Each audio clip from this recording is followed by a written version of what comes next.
Howdy folks, greetings and welcome. This is a tutorial video for Exceed Fighting System by Level 99 Games. And without further ado, here we go. Exceed is a fighting game. A two-player fighting game played on a tabletop, much like Street Fighter, so we're going to demonstrate with Street Fighter characters. Seems appropriate. To begin with, you'll each choose a character. For example, I have Ryu and Ken. Also seems thematically appropriate. And decide who will go first. I'll call Tails.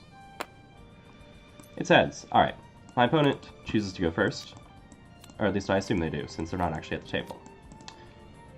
We'll be using our imaginations for that. They'll draw 5 cards, I'll draw 6. This is because the second player gets an extra card. Let's look at the cards in my hands. In Exceed, every card is an attack. The top part of the card shows you the properties of the attack. The bottom part is called the boost, and we'll come to that later. But for the purpose of attacks, we don't care about the boost. In order to demonstrate how attacks work, broadly speaking, I'm going to have my opponents, on their first turn of the game, declare a strike. This means they will be setting a card from their hand face down, and then I must respond with a card from my hands. If I would prefer not to use a card from my hand, by the way, I can always choose to use the top card of my deck. This is called a wild swing. It's button mashing. In other words, if your hand looks terrible for where you are and what you're doing, don't waste it. That said, let's use this card. Once we both set our attacks face down, we will both reveal. Alright, the first thing we check is speed. My opponent's speed, a third value from the top, is 4. My speed is 3, which means, for the moment, we don't care about me at all. My opponent's faster. Alright. They have a before effect. That happens right now, and it says advance 3. As you can probably guess, this means they will move 3 spaces toward me. As a note, if they had started here and advanced 3, they would have moved past me, and then stopped when they hit the wall. If you move past the opponent, well, he didn't move past me, so we don't care. After resolving before effects, we check range. His range is 1. Range is counted outward from the character, so I am at range 1, so he hits. He doesn't have anything that says hit, so we just do damage. 5 is the power of his attack, and 5 is the damage that is being dealt, and 3 is right out. Sorry. So I will take 5 damage, and he's now done with his attack. So we look at my attack. Much like in a fighting game, we have hit stun to worry about. If you take damage that exceeds your guard, you will be stunned out of your attack. As you can see, my attack has a guard of 4, and I took 5 damage from the attack, meaning, well, I'm screwed. My attack does nothing whatsoever. I'm stunned out, my attack is discarded. My opponent hit with his attack, so it goes to his gauge. That is the end of the strike, and the end of my opponent's turn. Now, because he struck, he does not draw a card. Normally, you would draw a card at the end of your turn, but striking causes you not to draw. So if you're aggressive, you will start to run out of resources. That's the basics of how strikes work. Let's go through another example real quick. I will strike with this card, and have him respond with, oh, I don't know, this. Alright, so I initiated, but his speed is 3. My speed is only 1. So even though I'm the one who struck, he's going faster. So again, we don't care about me right now. He has a before effect, advance 2. Whenever an effect causes you to move past your opponent, you skip their space completely. So advance 2 means he goes 1, 2. Since you can't stand in the same space as your opponent ever. Now he checks range. His range is 1 and 2, so he hits these 2 spaces, so obviously I'm in range. And he has hit, if you move past the opponent, which he did, ignore guard, meaning my guard is treated as 0. Alright, he has 5 power. And now actually I have a value on this card called Armor. Armor is comparatively rare, but it reduces the damage you take before guard. So I will take only 3 damage. 5 power minus 2 armor is 3 damage.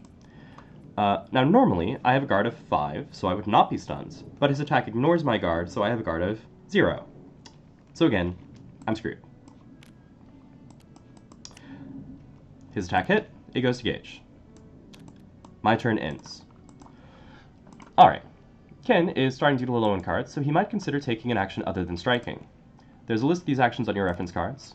I'm using the reference cards from Season 2. They're much the same across seasons. There's going to be a couple things that differ, and I'll cover those when I get to them. But here is your action reference. I'm going to go down the line real quickly. And remember, if you end your turn without striking, you will draw a card at the end of your turn. The prepare action is to draw a card. You will then draw at the end of your turn. In other words, you draw 2 cards. The move action refers to paying force. Any effect in Exceed that talks about force costs or paying force means discard card.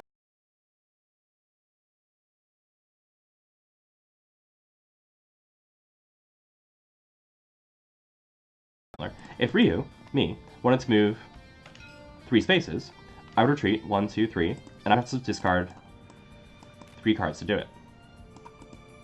As a note, cross-ups are hard. The move action has a note about paying extra force to switch sides. What that means is, if Ken wants to get out of the corner, Ken this time, I'm sure, wants to move here, well, he's only moving 3 spaces, but if you take the move action specifically to do it, he has to pay for my space, even though he would be skipping it. So it would cost him 1, 2, 3, 4 force, even though an effect that said advance 3 would move him here without any cost. Boost. Pay force to use a card's boost effects. So, boosts are the bottom part of the card. Here's an example. Quick Step. Move 1, take another action. The cost is in the bottom left. In this case, it is 0, meaning I would discard 0 cards to do this.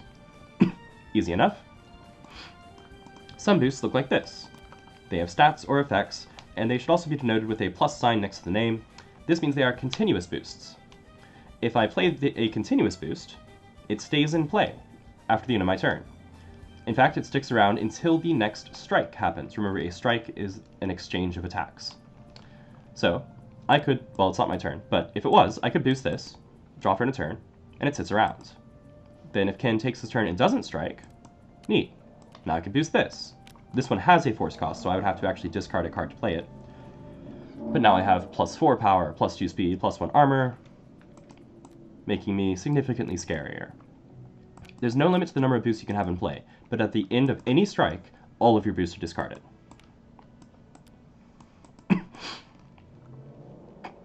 Oh, boosts that are like this, by the way, the instant boosts, they're simply discarded after they're used, because once you're done resolving the effects, they're done. Change cards. Spend any amount of force to draw that many cards, meaning discard cards to draw cards, basically. If I wanted to change cards in my own hands, 1, 2, 3... This card is special. You'll notice that it has a different border, and it has a gauge cost at the top left. I'm going to come back to how that works a little bit later. For now, what you need to know is these cards are worth 2 force, not just 1. So, change cards 5. I draw 5 cards, and then I draw for end of turn. But, again, it's not my turn. I'm just cheating here. Reshuffle. Alright. The first time per game that you need to draw or Wild Swing, remember Wild Swing is striking at the top of your deck, from an empty deck, you reshuffle automatically. The reshuffle action is if you want to do it early. This would be to get cards in your discard back in your deck that you consider valuable, or for various other reasons, but mostly just because of getting cards in your discard back in your deck. The second time per game that you need to draw or Wild Swing from an empty deck, you die. So, don't do that. The Exceed action. Alright, let's talk a little bit more about Gauge and how that works. The Gauge icon is this blue rectangle in the bottom right corner of the card. You see it's got that 2 cost with the arrow. The 1 cost above that is something else that we'll talk about in a second. And then these cards also have that cost at the top left, so this is a 3 gauge cost. Gauge is used for various things. These are the 3 main things it's used for. Also, whenever you're paying a force cost, you can discard Gauge instead of cards from hands. So if Ken wanted to advance over here, 1, 2, 3, 4 force, you could discard 2 cards from hand and 2 cards from Gauge to do it. I wouldn't recommend it, because Gauge is more valuable than cards in hand most of the time. But, you know, he could. His choice. Who am I to judge? So, the other things Gauge is used for 1, the Exceed action, which is what we're talking about right now. For Ryu, the Exceed action costs 2 Gauge. That's the bottom right-hand icon. 2 Gauge, and it has a little arrow. For Ken, it costs 3 Gauge. This should give you a slight hint that Ken's Exceed is better than Ryu's, which it is. Ryu's ability is, as an action, he may move 1, but if he exceeds, it permanently upgrades his ability to, as an action, he may move 1 and draw a card, which is obviously strictly better. But not very exciting, because Ryu is boring but good. Kin's ability is, as an action, he may close 1 and draw a card. So it's less flexible than Ryu's, but he gets more resources. And then when you exceed, draw a card and close up to 2, so he will do that immediately. It also upgrades his ability to, as an action, you may close 1 and draw a card, and then you may strike, which is strictly better than his frontside ability. So, long story short, the exceed action will permanently upgrade your character. I do emphasize permanence. There is no way to flip back in most cases. Other things Gauge is used for, these cards. When you reveal an attack that has a Gauge cost, note that I say when you reveal. If I strike with this face down, you don't know what it is. It could be anything. When I reveal it, I must pay this Gauge cost. So I discard 3 cards from my Gauge, and then this is my attack. If I cannot do so, whoops, I discard my attack and I replace it with a Wild Swing. Lastly, that other funny looking icon, I believe that is a fire kanji, with the 1 Gauge cost on the right. This is common across Street Fighter. Other sets don't have it. It's called Critical. It is the new mechanic in Street Fighter. Take a look at this Shoryuken. You can see that it's range 1, power 4, speed 5, plus 2 speed if the opponent initiated the strike, so it's good counterattack, and critical before close 1. So, let's say Kin strikes. I'll strike with this. He's speed 4, and I'm speed 5.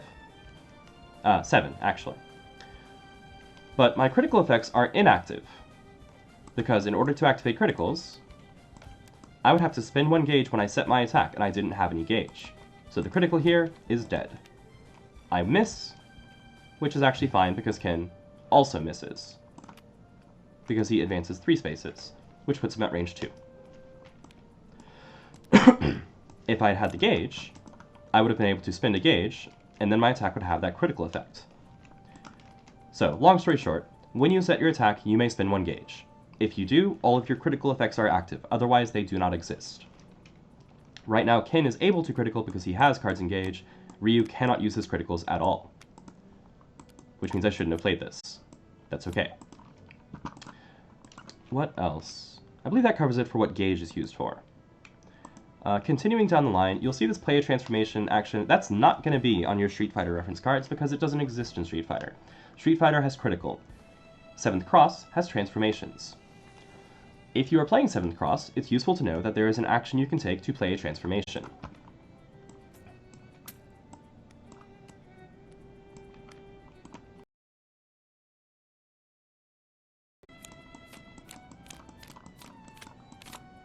Transformations look like this. Instead of a boost, this card has black background, white text, and a funny little icon that does not look like the Force icon. If I have both copies of a transformation in my hand, so if I have both copies of this Profane Sanctuary here, I can discard one to put the other into play directly. Otherwise, transformations only interplay if I hit with the attack on the card. I would do that instead of adding to Gauge, so if I hit with this Profane Sanctuary, I could transform it to gain that transformation's effect permanently for the rest of the game.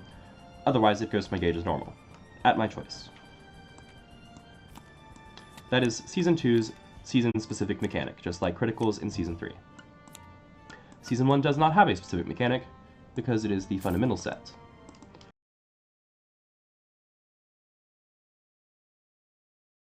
Alright, the last action is, of course, Strike. I actually started with that one because, well, it's how you kill your opponent, so you're going to be doing quite a bit of it, ideally.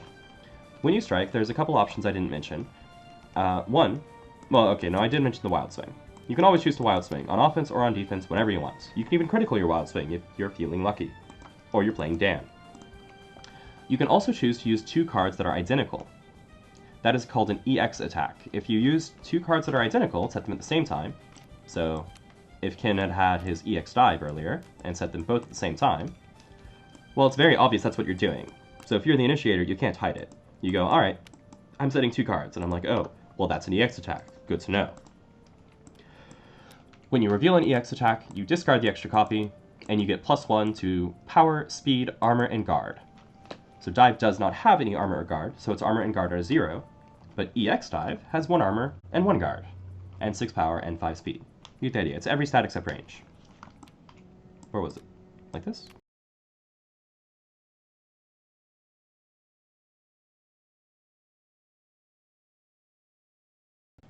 That covers the basics.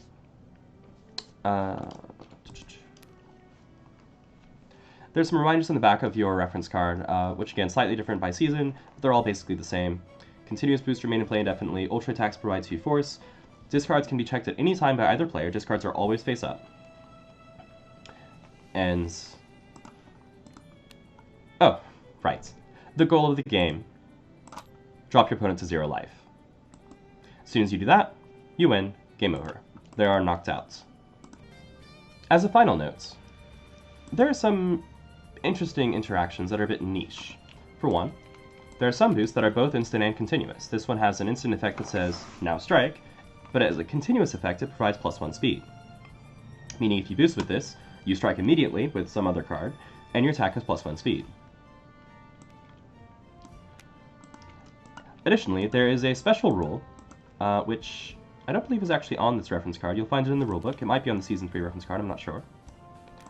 About Wild Ultras. Suppose we're in this situation, and I'm not at 0 life, because then I'm in trouble. Kin strikes. What the hey, he Wild Swings. I Wild Swing, and I have this Ultra attack come up. If you Wild Swing an Ultra attack, please note this is the only time you can do this, even if you can afford it, you may choose to make it invalid, meaning you can treat it as though you cannot pay for it. This is the only time you're allowed to do this. If you play an Ultra attack from your hand, you must pay for it. If it doesn't work, so sorry, you're screwed. But if you Wild Swing an Ultra attack, even if you could afford it, you can choose to toss it, because we're not going to make you pay a lot of gauge for something that is complete garbage in the situation you're in. So this Metsu Hidoken is range 3 to 5. It does not hit at ranges 1 or 2. I invalidate this. I go to the next card, which is considerably better, because now I'm outspeeding him, and I'll get to attack him. Of course, here, my damage of 4 doesn't break his guard of 5. I would have had to do 6 damage to break his guard of 5. So he hits me back, but it's a sight better than me taking the damage and burning 3 gauge.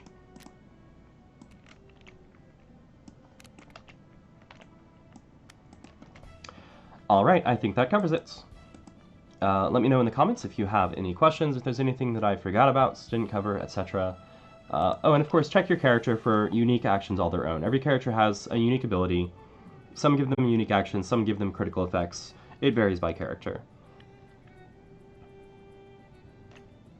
Without further ado, good luck and happy gaming!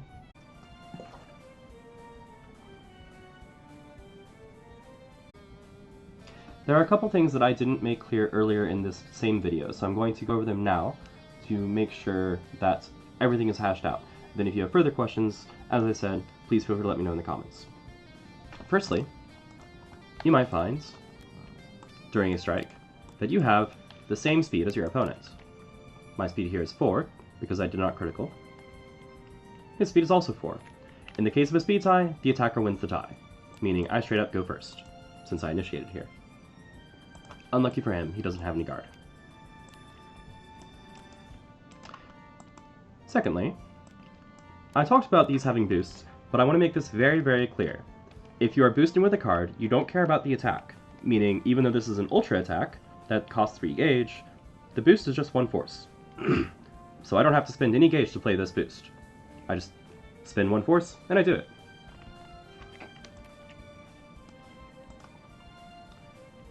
Thirdly, if you're playing a previous season, you may run into an effect that says, Seal. Hit, you may seal a card from your hands, or the transformation says, at the end of each strike, if your attack, you may seal it. Seal essentially means remove from game. There are some effects that interact with characters' sealed areas. They're generally only on the characters that cause them to seal cards. But you'll take it out of the game. Sealed cards are not ordered.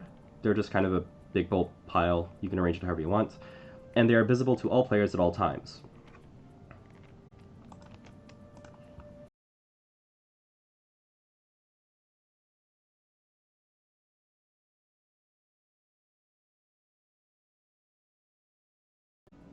Lastly, remember that any action that does not cause a strike will cause you to draw at the end of your turn. So, if Ryu takes his action to move 1, then he draws for end of turn. If Ken takes his action to close 1 and draw, he closes 1, he draws, and then he draws for end of turn. So, the draw is not built into this, it is an additional feature. After you draw a card at the end of your turn, if you have more than 7 cards, you'll discard down to 7. Hand size is not checked during strikes. So, for example, if I were to strike Ken right now, and he responds with a Wild Swing, we have a speed tie, meaning I will go first. I have 4 power, he has 2 armor, he takes 2. Then I take 2. Well, correction, he takes 2, I draw a card. Then I take 2. Then he draws a card. You'll note that he's at 8 cards. This is fine. He did not draw a card at the end of his turn, so he does not check hand size.